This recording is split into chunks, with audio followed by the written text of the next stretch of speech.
समझ रहे हैं बात को? 2-3 दिन में खत्म हो जाएगा। पैरेलल प्लेट कंडेंसर मैंने आपको करवा दिया था, उस पर बेस्ड न्यूमेरिकल हमने करे कि नहीं करे? नहीं करे। करे नहीं कि आए नहीं है?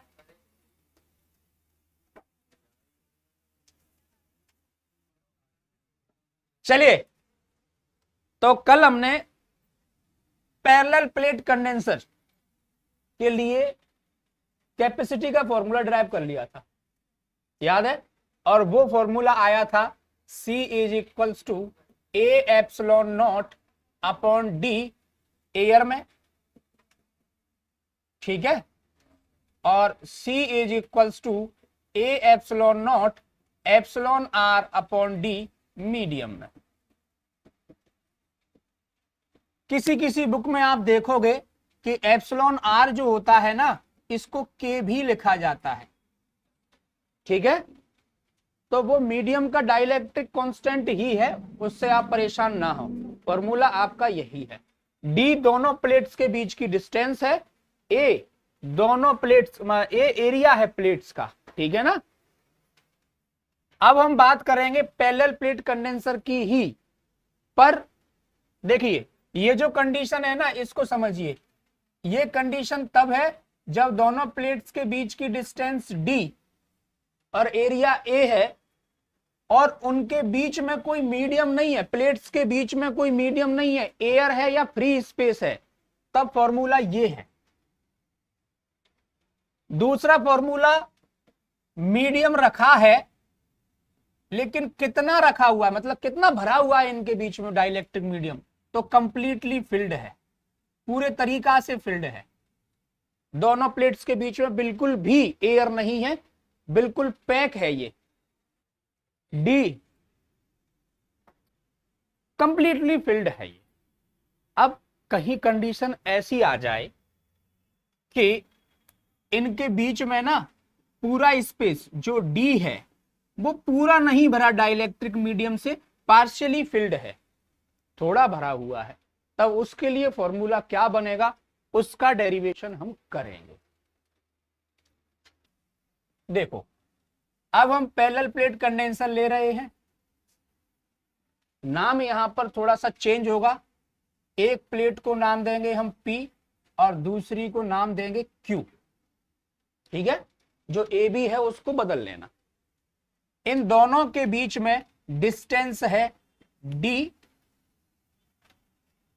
और इन दोनों प्लेट्स के बीच में एक डाइलेक्ट्रिक कांस्टेंट, डाइलेक्ट्रिक मीडियम रखा हुआ है जिसका डाइलेक्ट्रिक कांस्टेंट है एप्सिलॉन आर और इसकी थिकनेस है टी। थोड़ी सी थिकनेस सही कर लें इसकी, पोलियो जैसा लग रहा है, वो तो फिर भी बनेगा ऐसा ही, चलो फिर भी ठीक है। थिकनेस है इसकी टी, ऐसा बात ना करो है, और डाइलेक्ट्रिक कांस्टेंट है इसका एप्सिलॉन आर, ठीक? अब इसके लिए हमें फॉर्मूला डिराइव करना है कैपेसिटी का। बात करते हैं, सुनिए, यहां पर हर एक प्लेट की जो चार्ज डेंसिटी है वो सिग्मा ही रहेगी, ठीक? और एरिया रहेगा ए, ठीक है? अब आप खुद सोचिए, हमारा जो फ्लो चार्ट है, जिन स्टेप्स को हम फॉलो करते हुए चलेंगे वो क्या है? हमको कैपेसिटी फाइंड आउट करनी है, फॉर्मूला है Q अपॉन भी। भी हमको मिल जाएगा कहां से? E इंटू डी से, क्लियर है? कहां से? यहां से।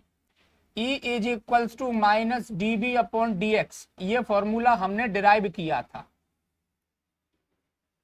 यहां से E इंटू डी कर दिया तो dv बचा कि नहीं? तो यहां पर स्मॉल अमाउंट की फॉर्म में नहीं है तो हमने टोटल अमाउंट की फॉर्म में फॉर्मूला ले लिया। अब बात आती है E की, तो E आप फाइंड आउट कर चुके हो। E के लिए फॉर्मूला पिछले क्वेश्चन में आपने क्या फाइंड आउट किया था? E is equals to sigma upon epsilon naught. बोलो हाँ या ना। दोनों प्लेट्स के बीच में किसी पॉइंट पर नेट इलेक्ट्रिक फील्ड इंटेंसिटी क्या आई थी? Sigma upon epsilon not. अब यहां पर थोड़ी सी प्रॉब्लम है, ये एयर में आया था फॉर्मूला, लेकिन यहां क्या है, यहां पर एयर भी है और मीडियम भी है। क्लियर? तो इलेक्ट्रिक फील्ड इंटेंसिटी का फॉर्मूला हम दोनों मीडियम में लिखेंगे, एयर में भी और मीडियम में। तो देखो, electric field intensity in air is equals to हो गया सिग्मा अपॉन एप्सिलॉन नॉट, और electric field intensity in medium हो गया sigma upon epsilon naught epsilon r. Clear है?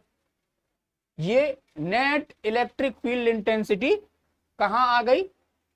इन प्लेट्स के बीच में। अब जो भी चीज कैलकुलेट करनी है वो हमको दोनों मीडियम में ही करनी है।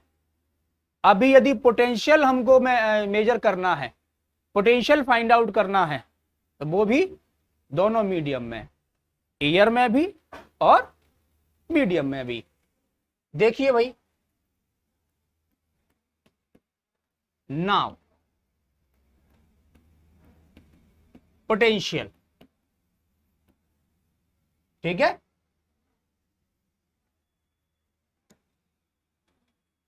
इन एयर लिख लेता हूं, भी ए इज इक्वल्स टू,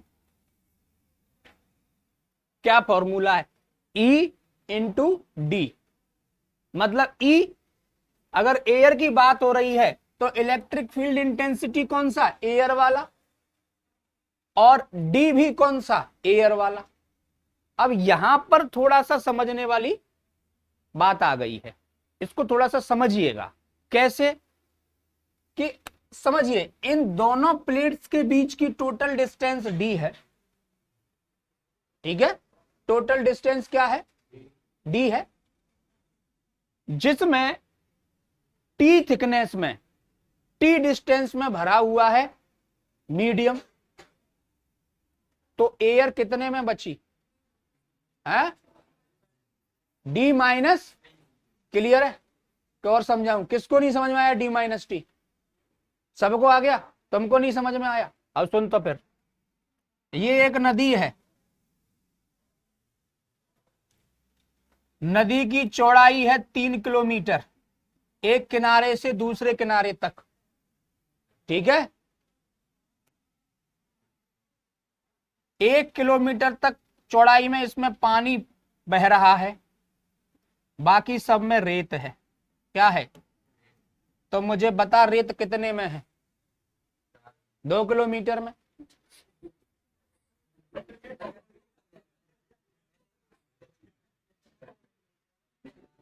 दो किलोमीटर में क्या है? रेत है। पानी कितने में? टोटल 3 हो गया। ठीक वैसे ही अगर इन दोनों के बीच की डिस्टेंस D है तो T में भरा हुआ है मीडियम, तो D माइनस टी में एयर होगा कि नहीं होगा? तो यहां पर डिस्टेंस लिखेंगे हम, पहले इलेक्ट्रिक फील्ड इंटेंसिटी लिखते हैं EA into d minus t. VA is equals to sigma upon epsilon naught into d minus, ठीक। सिमिलरली, हाँ कौन है?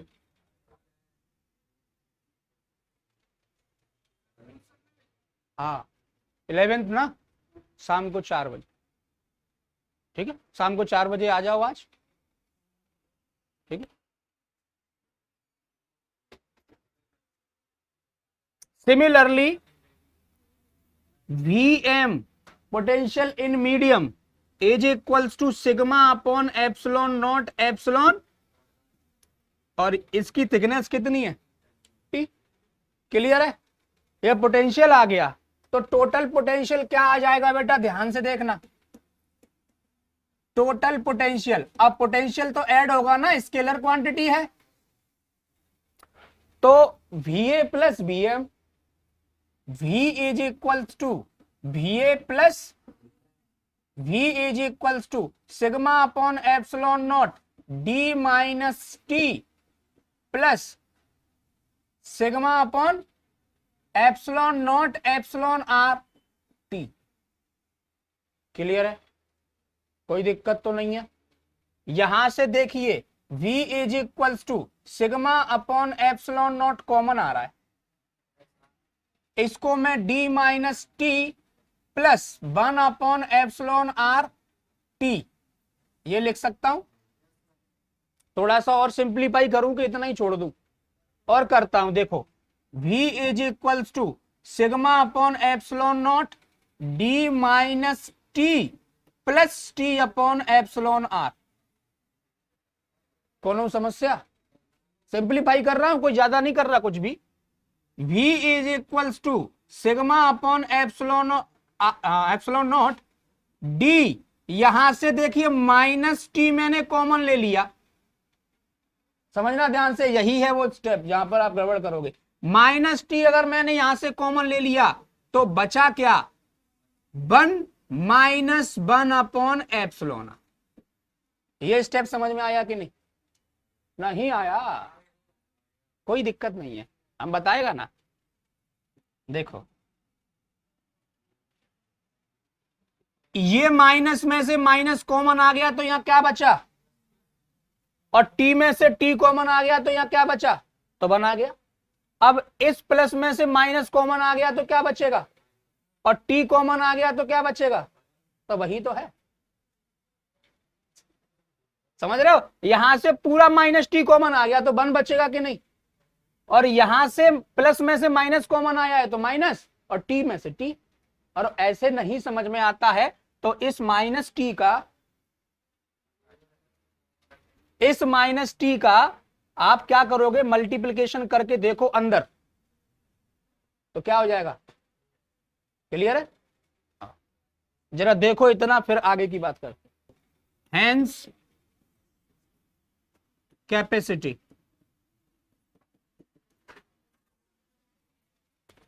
कैपेसिटी को कैपेसिटेंस भी बोलते हैं, याद रखना। और कंडेंसर को कैपेसिटर भी बोलते हैं, कैपेसिटर। ठीक है, ये भी याद रखना। C is equals to Q upon V। देखो इस फॉर्मूले पे पहुंच गए हम, V हमने कैलकुलेट कर लिया है। तो C is equals to Q upon sigma upon epsilon naught D minus t 1 minus 1 upon epsilon r. ठीक, कोई दिक्कत? सिग्मा की वैल्यू रख दो, क्या है? Q upon a, Q upon a. तो C is equals to Q upon a epsilon naught. Clear है? बचा क्या? D minus t 1 minus 1 upon epsilon. ठीक, Q से Q, C is equals to A epsilon naught upon D minus t 1 minus 1 upon epsilon. और एक तरीके से समझ लो कि पैरेलल प्लेट कंडेंसर का ये फॉर्मूला बहुत ज्यादा इंपॉर्टेंट है, क्योंकि इसी फॉर्मूले से आप पिछले 2 फॉर्मूले आराम से निकाल लोगे। ए एप्सिलॉन नॉट डी वाला निकाल लोगे, a epsilon naught epsilon r upon d वाला भी निकल के आ जाएगा, कोई दिक्कत नहीं आएगी। देखो अभी समझाते हैं, जल्दी से इसको नोट कर लो फटाफट। हो गया? आगे बढ़ जाएं। अब देखो इसी फॉर्मूले से पीछे वाला फॉर्मूला एयर वाला, कंप्लीटली एयर हो, वो कैसे निकलेगा? सोचो, अगर कंप्लीटली एयर हो, ये प्लेट ना हो, तो क्या चीज इस फॉर्मूले में से क्या चीज जीरो हो जाएगी? टी, टी जीरो हो जाएगी।